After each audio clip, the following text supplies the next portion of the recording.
Now, Dr. Zakir, on to the second category of people. We're talking about exemptions. Can you list or mention all of the different categories of people that are exempted from fasting during the month of Ramadan?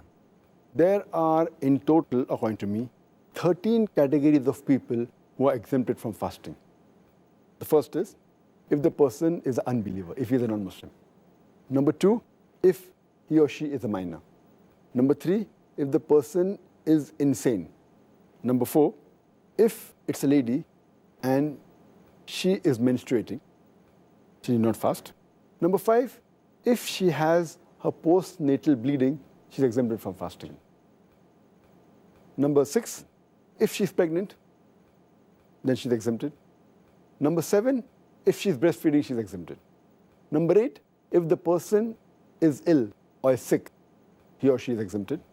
Number 9, if the person is disabled.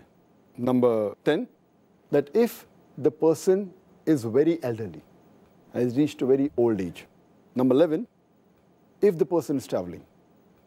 Number 12, if the person is taking part in jihad or a fight in the cause of Allah subhanahu wa ta'ala. And number 13, under compulsion. Under compulsion, if someone forces and if the person doesn't fast, he or she is exempted. These are, in short, the 13 categories in which a person is exempted from fasting. Excellent. Now, I think we need to discuss each category on its own merits.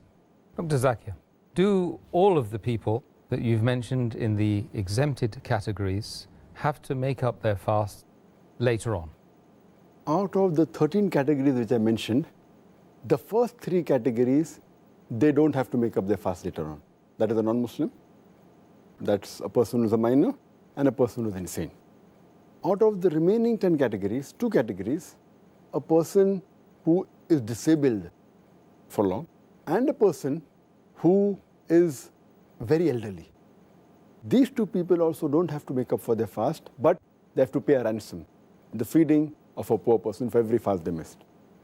As far as the other 8 categories are concerned, the moment the condition in which they are, it gets reversed, then they have to make up for the fast which they missed.